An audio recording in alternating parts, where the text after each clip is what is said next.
ایک اور سوال یوکے سے ایک بہن نے لکھا ہے کہ نوجوان نسل بے راہ روی کا شکار ہو رہی ہے اور اس پر انہوں نے غم و غصہ کا اظہار کیا ہے اور پوچھا ہے کہ نئی نسل کو راہ راست پر لانے کے لیے کچھ ایسا کرنے کو کہا جائے، ایسا کہا جائے جو اثر کرے۔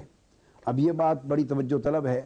میں جس بہن نے سوال کیا یہ ایک بہن کا مسئلہ نہیں، میں پچھلے 10 سال سے بلکہ 12 سال سے انگلینڈ میں اور یورپ میں ذاتی طور پہ ہر سال جو وزٹس کرتا ہوں اور میرے اپنے تنظیمی تحریکی دورہ جات ہوتے ہیں، دعوتی اور تبلیغی دورہ جات ہوتے ہیں، تو میں گزشتہ 12 سال سے اس امر پر یوکے سمیت پورے یورپ، امریکہ، نارتھ امریکہ، ویسٹرن ورلڈ اور باقی مشرق میں جاپان تک دنیا کے ان تمام خطوں میں جو غیر اسلامی دنیا ہے اور جہاں مسلمان آباد ہیں، ان آباد مسلمانوں اور تارکین وطن کو اور دیگر امت مسلمہ کے افراد کو یہ کہتے ہوئے مجھے 12 سال ہو گئے اور میں زور دیتا رہا ہوں کہ نوجوان نسل کے بے راہ رو ہونے کے اسباب ہیں، اور اگر آپ محسوس نہ کریں تو میں حقائق آپ کو بتانا چاہتا ہوں۔ مسلمان خواہ پاکستان سے گئے خواہ دوسرے مسلم ممالک سے گئے، آپ تلاش روزگار کے لیے گئے، آپ نے وہاں جا کے لیبر کی بطور ورکر کے یا جس بھی کیپیسٹی میں لیبر کی، آپ نے کاروبار کیے، صبح سے شام تک آپ نے اپنا وقت کاروبار میں، تلاش روزگار میں، اور آگے بڑھ کے کہوں تو مال کمانے میں، دنیا کمانے میں، ڈالر اور پاؤنڈ کمانے میں پورا وقت صرف کر دیا اور تجوریاں بھر لیں۔ آپ کی ضرورتیں بھی اللہ نے پوری کر دی، ضرورت سے زائد اللہ نے مال دے دیا، پھر آپ کی ہوس مال کمانے کی اور زار اور دنیا جمع کرنے کی ٹھنڈی نہ ہوئی۔ وہ جو حل من مزید، جو پیٹ کا دوزخ، مال اور دولت کے لالچ کا دوزخ جو کہتا ہے کہ اور کما لو اور کما لو اور آنے دو، وہ دوزخ ٹھنڈا نہ ہوا۔ پھر آپ نے مال کما کے یہاں اپنے گاؤں میں کوٹھیاں بنائیں، بے شک کوئی نہ رہے، سارا سال ان کوٹھیوں میں الو بولتے رہیں، سارا سال ان میں گرد غبار پڑتا رہا، ایک ملازم رکھ دیتے ہیں آپ، اور کروڑ کروڑ روپے کے محلات نما کوٹھیاں، میں نے یہاں کے گاؤں بھی دیکھے ہیں، وہ محل کھڑے کر دیے۔ یہ صرف ایک تفاخر ہے تاکہ پتہ چلے اس گاؤں میں فلاں چودھری صاحب گئے ہوئے ہیں ڈنمارک میں، فلاں راجہ صاحب گئے ہوئے ہیں کھاریاں سے ناروے میں، فلاں چودھری صاحب گئے ہوئے ہیں ڈھڈیاں سے اور میرپور سے لندن میں، اور اس طرح کے جو تصورات تھے، انہوں نے آپ کو مال و دولت کمانے اور مال و دولت لگانے اور کوٹھیاں بنانے اور گھر بار اور کاروبار چمکانے پہ لگا دیا۔ آپ نے 2 نوکریاں کی، ڈبل شفٹیں کی، اور ایک لمحہ اپنی اولاد کی تعلیم و تربیت کے لیے نہیں چھوڑا، حتیٰ کہ جن کی بیویاں ساتھ گئیں، بیویاں بھی کاموں پر لگ گئیں۔ رات دن جس طرح قیامت کے دن نفسا نفسی ہو جائے گا، آپا دھاپی لگ گئی آپ کو، مال کمانے میں، زر و دولت کمانے میں لگ گئے۔ اولاد ہوئی، اولاد کو آپ نے سکولوں میں داخل کر دیا اور آپ نے کفر کے سپرد کر دیا اور اولاد کی تعلیم اور تربیت کے لیے توجہ نہ دی، حالانکہ بعد ازاں مسجدیں بھی بن گئیں۔ آپ نے بڑا احسان کیا اگر اولاد پر یا اسلام پر احسان فرمایا تو یہ کیا کہ مولوی صاحب کو کہہ دیا کہ آپ کو فیس دیں گے، ہمارے بچوں کو ذرا قرآن مجید پڑھا دیا کریں، یا بچوں کو مسجد میں یا قریبی کسی اسلامک سینٹر میں قرآن مجید پڑھنے کے لیے بھیج دیا یا ویکینڈ پہ بھیج دیا، دیٹس اٹ۔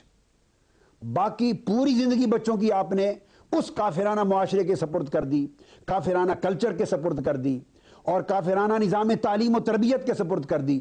نہ آپ نے ذاتی توجہ دی بچوں پر، نہ آپ نے اسلامک سینٹرز کے ذریعے بچوں کے لیے اتنا وقت نکالا کہ وہ 2-3 گھنٹے روزانہ تعلیم و تربیت حاصل کریں۔ نتیجہ کیا ہوا؟ جب پوچھا کہ جی کیا کریں، وقت نہیں بچتا۔ آپ کے لیے وقت مال کمانے کے لیے تھا، آپ کے پاس وقت دنیا بنانے کے لیے تھی، مگر اولاد کی تعلیم اور تربیت اور ان کا مستقبل بنانے، ان کے ایمان کی حفاظت کرنے اور نوجوان نسل کے دین کی حفاظت کرنے کے لیے آپ کے پاس کوئی وقت نہ تھا۔ نتیجہ کیا ہوا؟ اولاد بگڑ گئی۔ آپ نے تو اپنی اولاد کو اپنے ملک پاکستان کی قومی زبان اردو سکھانے پر محنت نہیں کی۔ میں اتنا ہی جانتا ہوں یورپ کو جتنا یورپ میں رہنے والے جانتے ہیں۔ آپ کے بچے یا پنجابی بولتے ہیں، علاقائی پنجابی ڈائلیکٹ جس خطے کے ماں باپ ہیں، یا انگلش بولتے ہیں، درمیان میں پول اردو کا غائب ہی کر دیا۔ اب نہ اردو بول سکتے ہیں، نہ اردو سمجھ سکتے ہیں انگلینڈ کے بچے موسٹلی، نہ اردو پڑھ سکتے ہیں۔ جب آپ نے اردو بولنے، سمجھنے، پڑھنے سے ان کا بائیکاٹ کروا دیا، اب وہ علماء بیچارے جو کم سے کم اردو میں تو کچھ ڈیلیور کر سکتے تھے اگر ان کو انگلش نہیں آتی تھی، تو علماء کا نقص یہ تھا کہ وہ انگلش سے محروم تھے، اور آپ کا نقص یہ تھا کہ آپ کے بچے اردو سے محروم ہو گئے. لہذا زبانیں یار من ترکی و من ترکی نمی دانم، تو اس کے بعد وہ مسجدوں سے بھاگ گئے. اب آپ شکوے کرتے پھرتے ہیں، بلا روی کا شکار ہوتے پھرتے ہیں. نہ بچوں پر خود محنت کی، نہ بچوں کو قومی زبان سکھائی، نہ مسجدوں اور تعلیمی اداروں کے لیے بچوں کو راغب کیا. بچے بے راہ رو نہ ہوتے اور کلبز کی طرف نہ جاتے تو کیا کرتے؟ اور اس سے بڑھ کر میں یہ کہتا ہوں کہ ان کے بے راہ رو ہونے کا سبب والدین خود ہیں. ہمارے پاکستانی والدین جن کو 30 سال گزر گئے وہاں گئے ہوئے، انہوں نے یورپ کے اندر رہ کر سب کچھ سیکھا ہے مگر اپنا مزاج نہیں بدلا. مزاج وہی 30 سال پرانا پاکستانی ہے. گھر میں بچوں کے سامنے جھوٹ بھی بولتے ہیں، میاں بیوی لڑائی بھی کرتے ہیں، گالی گلوچ بھی کرتے ہیں. باہر سے کوئی پوچھنے آتا ہے تو کہتے ہیں بچوں کو جا کہہ دو باپ گھر پہ نہیں ہے. ٹائم کی پابندی نہیں کرتے، وعدہ خلافی کرتے ہیں، اور دیگر معاملات میں لین دین میں ہر قسم کا جھوٹ اور وہ سارے کام جو پاکستانی معاشرے میں ہوتے تھے، وہ جب یورپ کے اندر، انگلینڈ کے اندر پیدا ہونے والے بچوں اور پلنے والے بچوں کے سامنے والدین یہ کریں گے، وہ بچے جن کے نزدیک یہ کام بہت بڑا گناہ ہے، وہ جھوٹ بولنے کا تصور نہیں کر سکتے. ان کا کلچر، ان کا معاشرہ یہ ہے، وہ سچ بولتے ہیں، فراڈ نہیں کرتے، دھوکہ نہیں کرتے، ایک دوسرے کے ساتھ غیبت نہیں کرتے. وہاں وہ 24 دن ماں باپ کو غیبت کرتے سنتے ہیں، گالی گلوچ دیتے سنتے ہیں. اور اگر مسجد میں آ جائیں تو مسجد کمیٹیاں ایک دوسرے کے ساتھ جھگڑے لڑائی کرتے ہیں، وہ بھاگ جاتے ہیں. نتیجہ یہ ہے کہ پن پوائنٹ کرنا ہوگا کہ وہ بے راہ رو کیوں ہوئے. اس کی ذمہ داری والدین پر بنیادی ہے، اور پھر اس کے بعد ان مسجد کی کمیٹیوں پر اور اسلامک سینٹر چلانے والوں پر جو بچوں اور تعلیمی اداروں کے ساتھ درمیان میں کمیونیکیٹ کر سکتے تھے. لہٰذا آپ کو اپنے اندر انقلاب لانا ہوگا.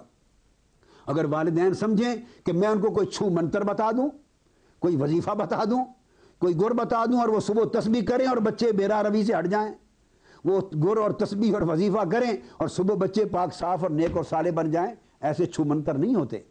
اصل چھو منتر، اصل ورد، اصل وظیفہ والدین کے اپنے کردار میں انقلاب لانا ہے، والدین کے اندر تبدیلی لانی ہے، گھر کے ماحول میں تبدیلی لانی ہے، کمیونیکیشن کو بیٹر کرنا ہے، اور قول اور عمل کے اس تضاد کو ختم کرنا ہے جو تضاد نوجوان نسل کے کردار اور نفسیات پہ برا اثر ڈال رہی ہے. لہٰذا ضروری ہے کہ ہم نوجوان نسل کی تربیت پہ محنت کریں. میں نے تحریک منہاج القرآن کو پورے یورپ میں جو اسٹیبلش کیا ہے، اور شہر شہر، جگہ جگہ، قصبہ قصبہ، ہر جگہ اس کے اسلامک سینٹرز بنائے ہیں، اور تحریکیں بھی کام کر رہی ہیں. اسلامک سینٹرز بنے ہیں، لوگوں نے لوکلی بنائے ہیں. ہم نے تو نیٹ ورک بنا دیا ہے پورا تحریک منہاج القرآن کا، لائبریریز بنا دی ہیں، ہوم ڈیلیوری سسٹمز ہیں، ڈے اینڈ نائٹ ایجوکیشنز ہو رہی ہیں، اور بعض اداروں نے اس طرح اسلامک ایجوکیشن تربیت کے لیے کیمپس اور ان کی مساجد اور مراکز بنے ہیں. ہمیں چاہیے کہ آپ اس قسم کے ہونے والے کاموں سے فائدہ اٹھائیں، نوجوانوں کو وہاں لائیں، ترغیب دیں، وقت دینا پڑتا ہے. اور اس سے بڑھ کر میں نے تو یہ بھی شروع کر دیا ہے کہ تحریک منہاج القرآن کے ذریعے آپ 5 بچے اگر ہر شہر اور ہر ملک سے سال کے 10 12 15 دنوں کے لیے یہاں پاکستان بھیجنا افورڈ کریں، تو میں نے منہاج القرآن انٹرنیشنل یونیورسٹی کے کیمپس پر ان کے لیے 10-15 روزہ سالانہ تربیتی کیمپ کا انتظام کر دیا ہے. بھیجنا آپ کا کام ہے، اور یہاں ان کو 10 دن 15 دن کے لیے آئیں، مہینے کے لیے آئیں، ان کو شارٹ کورسز دیں گے، تعلیم و تربیت ملے گی، وہ اسلام کے لیے موٹیویٹ ہو کر جائیں گے. ہر ممکن جو مدد ہم بچوں کی تربیت کے لیے کر سکتے ہیں وہاں بھی کر رہے ہیں، یہاں بھی کرنے کو تیار ہیں، مگر ذمہ داری بنیادی والدین کی ہے کہ وہ قربانیاں دیں.